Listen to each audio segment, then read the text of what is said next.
দেশে ডিজিটাল লেনদেন আরও সহজ, নিরাপদ এবং সর্বজনীন করতে আজ থেকে বাংলা কিউআর বাধ্যতামূলক করেছে বাংলাদেশ ব্যাংক।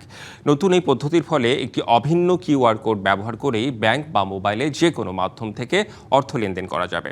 কেন্দ্রীয় ব্যাংকের তথ্য মতে দেশের পেমেন্ট ব্যবস্থাকে আরও আধুনিক, অন্তর্ভুক্তিমূলক ও স্বচ্ছ করতে বাংলা কিউআরকে একটি একীভূত ডিজিটাল লেনদেন প্ল্যাটফর্ম হিসেবে চালু করা হয়েছে।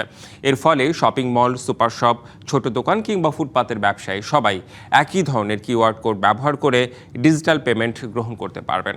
বাংলা কিউআরের অন্যতম বড় সুবিধা হলো এর কম খরচ ও সহজ ব্যবহার। যেখানে প্রচলিত কার্ড ভিত্তিক পেমেন্ট গ্রহণে ব্যয়বহুল পেমেন্ট অফ সেল মেশিন প্রয়োজন হয়, সেখানে বাংলা কিউআরের ক্ষেত্রে একটি সাধারণ কিউআর স্টিকারই যথেষ্ট।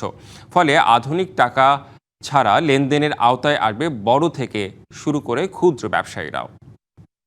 নগদ নিয়ে এলো হার না মানা হার অফার।